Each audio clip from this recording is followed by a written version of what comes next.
Welcome to ten trading analyst. So இன்றைக்கி நம்ம வீடியோவில் வந்து நாளைக்கு மார்க்கெட் எப்படி இருக்குது அப்படிங்கிறத பற்றி தான் பார்க்க போகிறோம். ரெகுலர் அனலிஸ்ட் வந்து உங்களோட லைவாக வந்து நம்ம demand and supply Jones break out point எல்லாம் வந்து ட்ரா பண்ணுறோம். சரி வாங்க இன்றைக்கி நம்ம வீடியோக்குள்ளே பார்ப்போம். ஸோ இன்றைக்கி பார்த்திங்க அப்படின்னா வந்து மார்க்கெட் மார்னிங்லேயே வந்து ஒரு பெரிய gap down. So Nifty and bank நிஃப்டியில் வந்து பார்த்திங்கன்னா பெரிய கேப் டவுன் நடந்துருது. ஸோ யாருமே வந்து எதிர்பார்த்துருக்க மாட்டாங்க.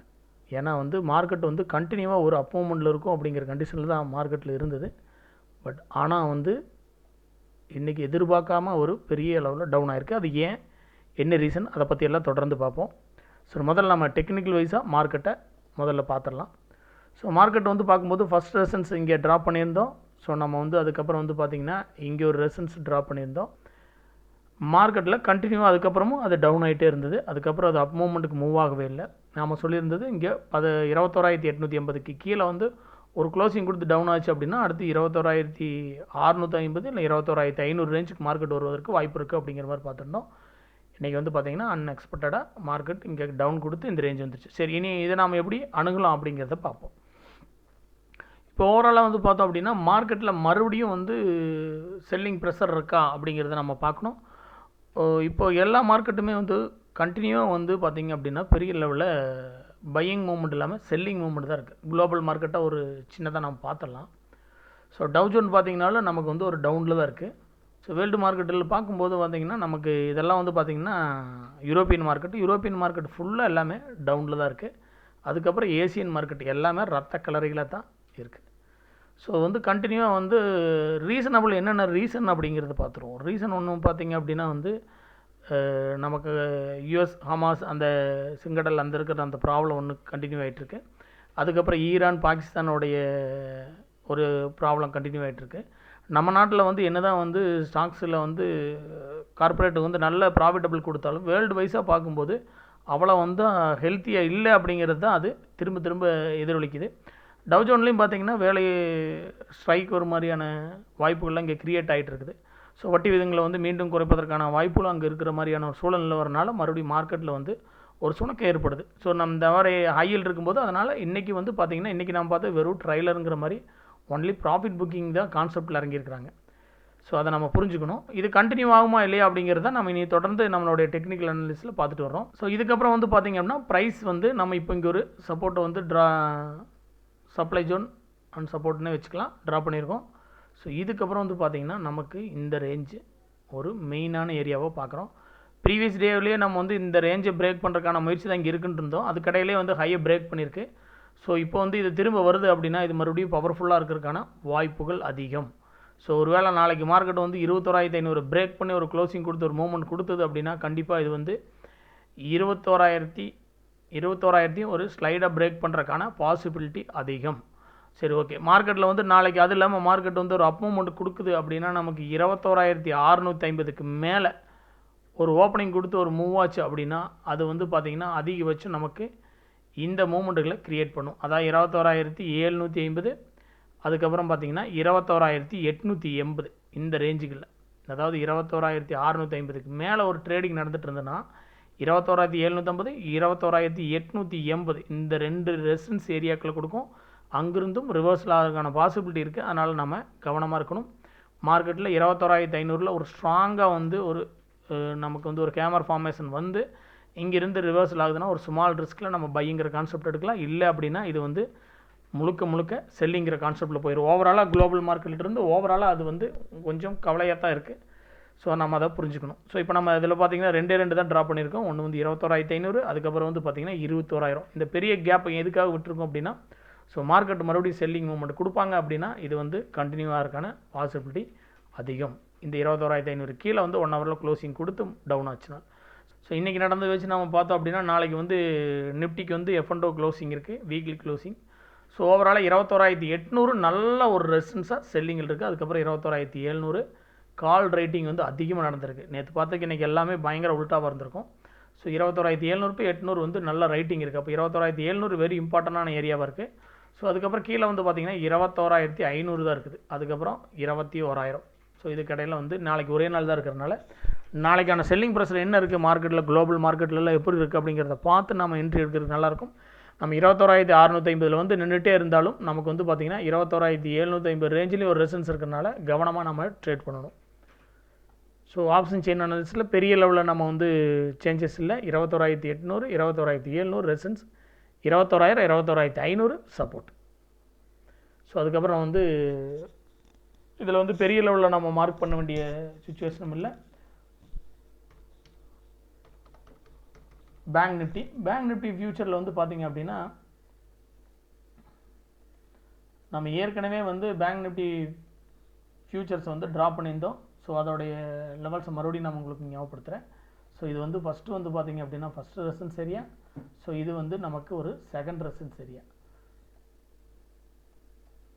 அதுக்கப்புறம் வந்து பார்த்திங்கன்னா நம்ம இந்த இடத்துல நம்ம ட்ராப் பண்ணியிருந்தோம். ஸோ இப்போ வந்து பார்த்திங்கன்னா மார்க்கெட் வந்து ஒரு நல்ல ஒரு டவுன் மூவ்மெண்ட் கொடுத்துருக்கு. ஸோ இப்போ இந்த டவுன் மூவ்மெண்ட்டுங்கிறது நீ அடுத்த லெவலில் என்னவா மூவ் ஆகும் அப்படிங்கிறத நம்ம பார்க்கணும். அடுத்த லெவல் எங்கே இருக்குது, இதுக்கு வந்து அடுத்த சப்ளை ஜோன் எங்கே இருக்குது அப்படிங்கிறத பார்க்கணும். அந்த சப்ளை ஜோன் ஏரியான்னு பார்த்திங்க அப்படின்னா வந்து இந்த இடத்துல, அதாவது இந்த இடத்துல ஒரு சப்ளை இருக்கிறதுக்கான வாய்ப்புகள் இருக்குது. அதாவது 45,800 ஒரு சப்ளை இருக்கிறதுக்கு வாய்ப்பு இருக்குது. அதை விட்டால் நமக்கு வந்து பார்த்திங்கன்னா 45,200 45,000. ஸோ இந்த ரெண்டு ஏரியாவில் தான் நமக்கு வந்து பார்த்திங்கன்னா ஒரு சப்ளை இருக்குது, டிமாண்ட் இருக்குது. ஸோ இந்த இடத்துல 45,800 இந்த ரேஞ்சில் இது பிரேக் ஆகலை அப்படின்னா மினிமம் இந்த ரேஞ்சுக்குள்ளே 45,400 45,000. ஸோ 800 45,800 45,400 45,000 இந்த 3 லெவலில் இது நமக்கு ஏதாவது ரிவர்சல் கொடுக்கறதுக்கான பாசிபிலிட்டி இருக்கா அப்படிங்கிறத பார்க்கணும். இது 3 தான் இதுக்கான மெயின் சப்போர்ட் ஏரியாவாக நம்ம பார்க்கணும். இங்கிருந்து தான் மார்க்கெட் வந்து ஒரு ரிவர்சல் ஆகுதா அப்படிங்கிறத நம்ம கன்சிடர் பண்ணணும். அது வரைக்கும் பார்த்திங்கன்னா இதில் வந்து பெரிய லெவலில் இந்த நியர்பையில் எந்த சப்போர்ட்டும் பெரிய லெவலில் இல்லை. ஒருவேளை மார்க்கெட் வந்து நமக்கு வந்து ஒரு அப் மூவ்மெண்ட் இங்கிருந்து கொடுக்குது அப்படின்னால, அதாவது வந்து நாளைக்கு வந்து 46,250க்கு மேலே ஒரு ஓப்பன் கொடுத்து ட்ரேட் ஆச்சு அப்படின்னால் அது அதிகபட்சம் வந்து நமக்கு வந்து எங்கே மூவ் ஆகும் அப்படின்னால் நமக்கு 46,680 இந்த ரேஞ்ச் வரைக்கும் ஒரு ரெசன்ஸ் இருக்குது. ஸோ இங்கிருந்தும் இது ரிவர்ஸ் ஆகலாம். ஸோ இதை தான் நம்ம தொடர்ந்து சொல்லிட்டு வரோம். மார்க்கெட் ஒருவேளை 46,250க்கு மேலே மூவ் ஆச்சுன்னா 46,680லேருந்தும் இது ரிவர்சலாக இருக்கான வாய்ப்புகள் இருக்குது. அதை விட்டால் மறுபடியும் பார்த்திங்கன்னா 46,900 இந்த ரேஞ்ச் எல்லாமே நமக்கு வந்து ஒரு ரெசன்ஸாக க்ரியேட் ஆயிடுச்சு. இப்போ மார்க்கெட்டில் வந்து இது இந்த 3மே நமக்கு நல்ல ரெசன்ஸ் ஏரியா. 47,200 நல்ல ஒரு ஸ்ட்ராங் ரெசன்ஸ் ஏரியா. இந்த 3மே நமக்கு நல்ல ஒரு ரெசன்ஸ் ஏரியாவாக இருக்குது.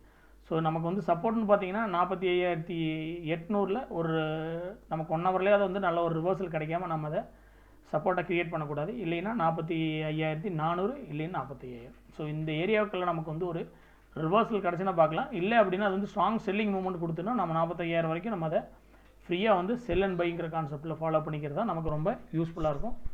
ஸோ இதை மைண்டில் நீங்கள் ஸ்டோர் பண்ணி அதுக்கு தகுந்த மாதிரியான ஒரு ட்ரேடிங் மெத்தடை ஃபாலோ பண்ணணும். ஸோ ஆப்ஷன் செயின் அனாலிசிஸ்லேயும் நம்ம பார்த்துடலாம் பேங்க் நிஃப்டியோடது. பேங்க் நிஃப்டி வந்து பார்த்திங்க அப்படின்னா வந்து 46,000 வந்து புட் ரேட் ரொம்ப அதிகமாக நடந்திருக்குது. ஸோ இது வந்து நமக்கு இந்த விவரத்துக்கானதில் 47,000 46,500 46,500 கால் அண்ட் புட் ரேட் நடந்திருக்குது. இங்கே வந்து பார்த்திங்கன்னா 46,000.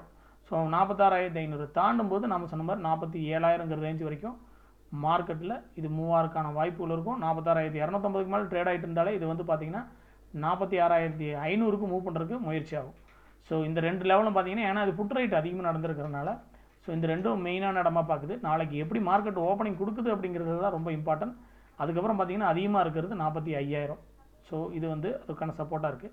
ரெசன்ஸாக வந்து பார்த்திங்கன்னா 47,000 ஒரு நல்ல ஒரு ரெசன்ஸாக இருக்குது. அதனால் 47,000 நியர்பையாக வந்தால் மறுபடியும் செல்லிங் மூவ்மெண்ட் நடப்பதற்கான வாய்ப்புகள் அதிகமாக இருக்குது அப்படிங்கிறத பார்க்குறோம். நாளைக்கு குளோபல் மார்க்கெட்டெல்லாம் என்ன இருக்குது அப்படிங்கிறத மார்னிங்கில் நீங்கள் ஒரு அனலைஸ் பண்ணிக்கிங்க. அனலைஸ் பண்ணிவிட்டு ஒரு என்ட்ரி கொடுத்தீங்க அப்படின்னா ரொம்ப யூஸ்ஃபுல்லாக இருக்கும் உங்களுக்கு. அதே நேரத்தில் வந்து டிஐஎஸ் எஃப்ஐஎஸோட டேட்டா இப்போ அப்டேட் ஆகிருக்காது. பட் இருந்தாலும் அவங்க பெரிய அளவில் வந்து பார்த்திங்க அப்படின்னா 2 பேரும் எதுவுமே பண்ணாமல் இருந்தாங்க இந்த ஒரு 15 இந்த 2 வீக்ஸாக. ஸோ 3 வீக்ஸே முடிய போகுது என்னையோட கான்செப்டில். ஸோ அப்படி பார்க்கும்போது ஒரு அளவில் இன்வெஸ்ட்மெண்ட்டும் உள்ள கொண்டு வரல, இன்வெஸ்ட்மெண்ட்டை வெளியும் கொண்டு போகல. இதுவே நமக்கு வந்து ஒரு டேஞ்சர் ஜோனில் தான் இருந்தது.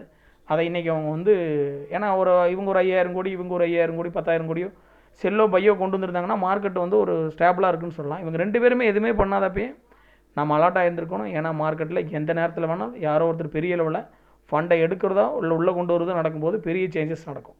ஸோ அந்த சேஞ்சஸ் இன்றைக்கி வந்து அவங்க க்ரியேட் பண்ணியிருக்காங்க. இந்த சேஞ்சஸ் வந்து கண்டினியூ ஆகுது. இது வந்து மேக்ஸிமம் ப்ராஃபிட் புக்கிங்கானதும் அதே நேரத்தில் வந்து பார்த்திங்க அப்படின்னா வந்து எல்லா மார்க்கெட்டும் ஓவர் பாட்டில் ஜோனில் இருக்கிற கான்செப்டில் க்ரியேட் ஆகிருக்கு. ஸோ வேர்ல்டு மார்க்கெட் எல்லாமே வந்து ஒரு சுணக்கமாக இருந்து 2-3 நாளாகவே வந்து பெரிய அளவில் ஏற்றம் காண முடியாமல் தவிச்சிட்டு இருந்தது. ஸோ அந்த மார்க்கெட்டோட செல்லிங் ப்ரெஷர் இன்றைக்கி மார்க்கெட்டில் விழுந்திருக்கு. நம்மளோட பார்த்திங்க அப்படின்னா மார்னிங்கில் ப்ரீ மார்க்கெட் அனாலிசிஸ்லேயே வந்து நிஃப்டி, ஹெச்டிஎஃப்சி பேங்க்கு, ஆக்சிஸ் பேங்க்கு, பார்த்திங்கன்னா பேங்க் ஐசிசி பேங்க் இதெல்லாம் பாருங்கள் 6%. ஸோ இதெல்லாம் வந்து பெரிய டவுனாக இருந்தது. ஒரு 3%க்கு மேலே ஓப்பனிங்லேயே பேங்க் நிஃப்டி ஃபியூச்சர் வந்து டவுனில் இருந்தது. இதுவே வந்து ஒரு எல்லாத்தையும் என்ன ட்ரேட் பண்ணுறதுங்கிற இல்லாமல் ஒரு குழப்பத்துக்கு உண்டாக்கியிருக்கும். ஸோ நம்மளோட அனாலிஸ்ட்டில் நீங்கள் புரிஞ்சு அதுக்கு இந்த மாதிரி ட்ரேட் பண்ணுங்கள். ஓவராலாக நம்ம இது கிடையிலேயே வந்து இந்த மூவ்மெண்ட் இல்லாதப்பே நம்ம சொல்லிகிட்டு இருந்தோம். இந்த மார்க்கெட் வந்து அடுத்ததாக வந்து 47,000 வந்து அது பிரேக் பண்ணுறதுக்கான ஒரு முயற்சியில் இருக்குது அப்படின்னா. பட் இந்த மூவ்மெண்ட் வந்து இது இங்கே கொண்டு போயிருந்ததுன்னா பை ஆயிருந்திருக்கும். இப்போ நல்லா ஒரு ரெசன்ஸில் செல் ஆயிருக்கு. ஓவராலாக ட்ரெண்ட் சேஞ்சில் இருக்குது அப்படிங்கிறத நம்ம இடையிலேயே ஞாபகப்படுத்தியிருந்தோம். Okay done. நம்ம இனி மறுபடியும் நம்ம தொடர்ந்து நம்ம சேனலில் சப்போர்ட் பண்ணுங்கள்.